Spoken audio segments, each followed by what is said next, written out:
right here again. Got it framed, have the roof on, the roof is dried in, the plumber has done his rough in work, and it's time to have the electrician come. Well, the electrician mentioned they've had some trouble lately with people stealing the wire. They want the copper in the wire, it's valuable. So they rip it out of the homes that have been wired. So having the windows and doors in is sort of a procedural thing before the electrician comes. Makes it a little bit harder for someone to break in and get the wire. There are other ways to get in, but you need a certain level of intelligence to be able to make that happen. And anyway. Putting in this entry door, a couple things I'll mention about that. We talk a lot about how big you frame an opening for a door.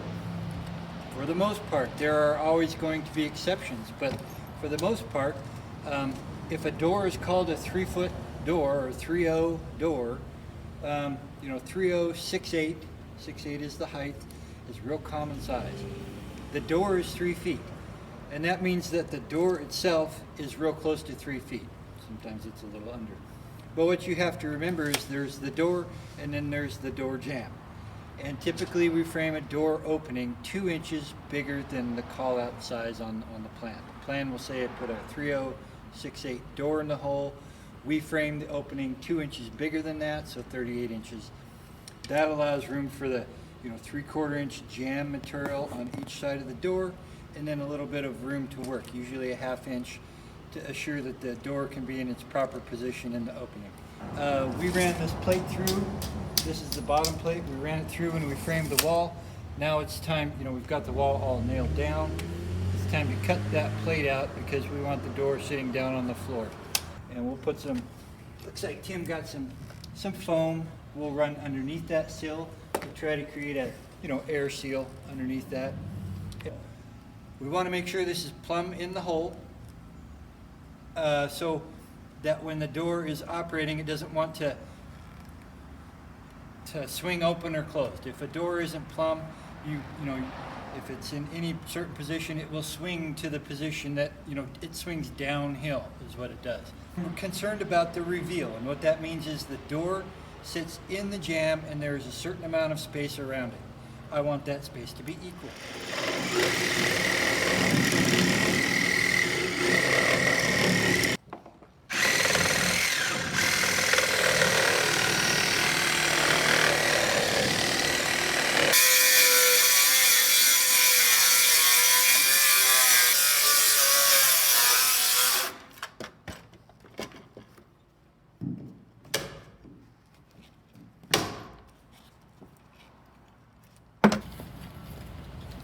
Stuff is always funny because you wind up too far one way or the other. I think I'll keep it to the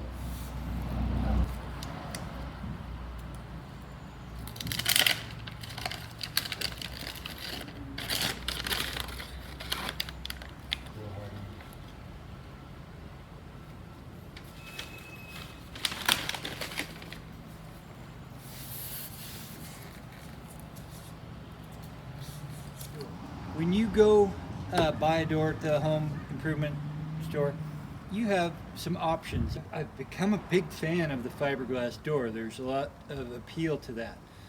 With a wood door, you need to finish it, and its upkeep is critical. They're real susceptible to moisture and warpage. There's just a lot of pitfalls to a wood door. Some of that was solved with a steel door. The warping is eliminated.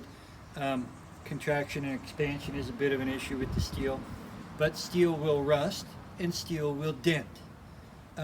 Fiberglass, it's real stable.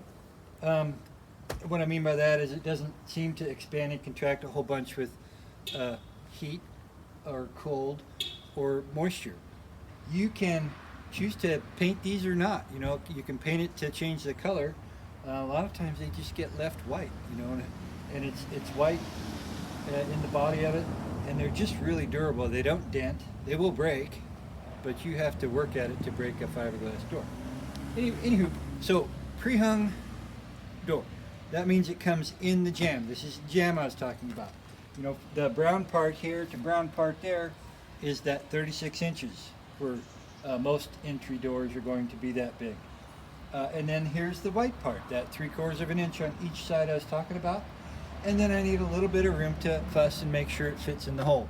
So that's where you get the 38 inches. I'm sure that this is 37.5 from top to bottom, and it's 37.5, and you can't see that close, so I'm a little off, but that's fine. 6'8" is the measurement of the door, or so. And I say or so. And it's 79.5, but you call it a 6'8" door. So anyway, the opening needs to be a little higher than 6'8" also. We usually go 82.5, and this is 81 3/4, so we're fine. Frame all the openings the same. You know, this door usually dictates where I put the headers for all the windows, just because I like them to all be in plane. So this is, you know, the header here is 82.5 off the floor. That's what I make all the windows. And from that height, I come down the size of the windows, you know, the height of the windows. Okay, this is called brick mold. It is attached to this jamb, and that is what will go up against the plywood. And usually you'd nail into this. So this jamb, pre-hung jamb, is set up for a 2x6 wall. Then they will ask you this when you go buy your door. Do you want a 4 9/16 jamb or 6 9/16 jamb? And you know, to keep you from, you know, cocking your head and looking at them funny, you will know what they're talking about. Is it going in a 2x4 wall or a 2x6 wall? And you say, well, why 6 9/16? Well, because there's plywood on this wall. This assembly is 6 inches thick. Okay, it's a 2x6, which is 5.5, plus a 1/2 inch gets you to 6. There's going to be a wall covering on the inside of the building, sheetrock usually, 1/2 inch. So that entire assembly is going to end up being 6.5 inches thick. And they go 6 9/16 because you would rather the jamb of the door be protruding a little bit into the building versus a little bit shy. Bottom felt from the bottom of it.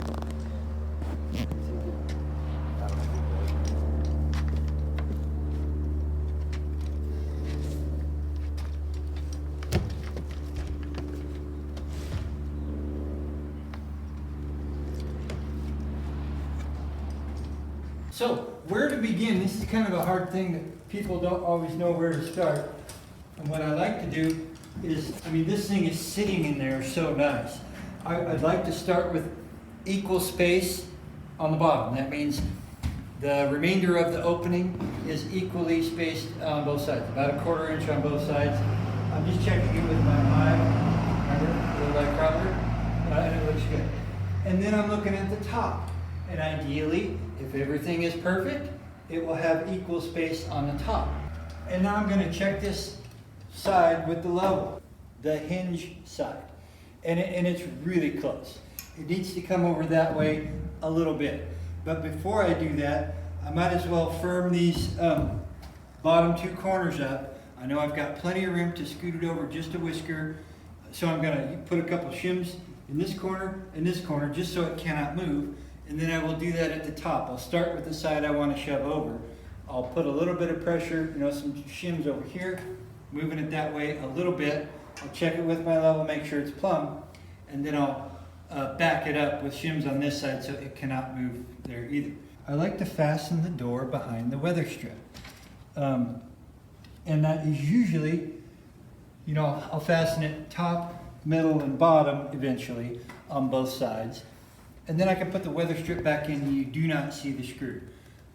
Sometimes, home shift, you need to adjust the door a little bit. You know, most of the times if you nailed it here, here, there's no adjustment to that other than beating them in farther or prying them out a little bit. If I screw it, I mean, you do have options. Later on you could pull that screw out or tighten it up and move things around. You just pull it out. You know, if you're painting a door, or installing a door. You want to get this stuff out of the way while you're doing that. Especially if you're painting a door, don't forget that this stuff just pulls right off. You have to be a little careful. But it just has little barbs that when you shove it into that little groove there, it locks in place.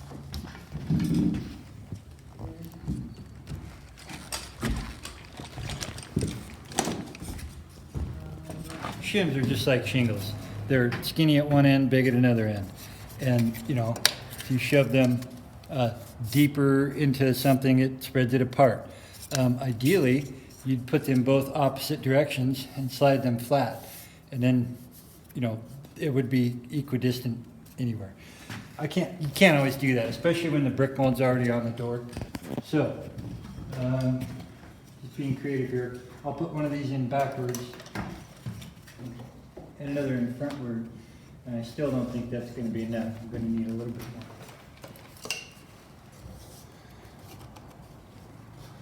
There we go, I shoved it over just a little bit. And I am all the way up here at the top part of this jamb. If I'm down here, it's not creating a whole, you know, the best support for this. All the way up at the top assures that that cannot move. If it's down here, it still could move.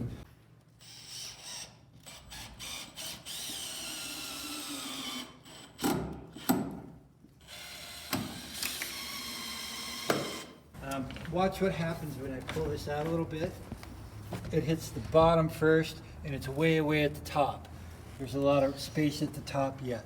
And if I mounted it this way, this is that situation where you'd have to continue to, you know, shove the door closed a little bit to get it to latch. I don't want that to happen. So with this all the way in, that's going to work just fine.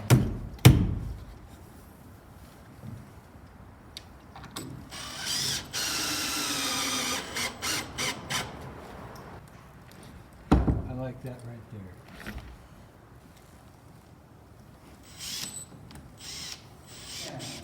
I've fastened the four corners where I want it, but there's nothing holding, you know, it's just that little bit of wood.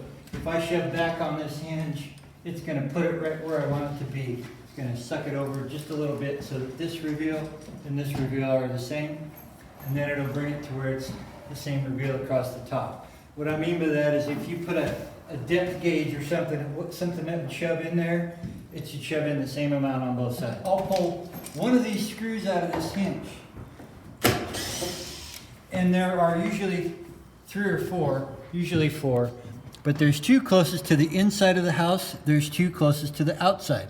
I want to pull one of these closest to the outside because I want to make sure that I hit the framing. Remember, this jamb is sticking a 1/2 inch inside the building. I don't want to run alongside the stud, I want to run into the stud. So the screws I use, these galvanized deck screws, they're about the right size, and this will bite real good into that framing.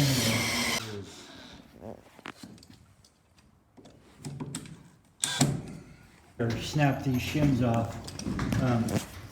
Usually just a nice blade across the back.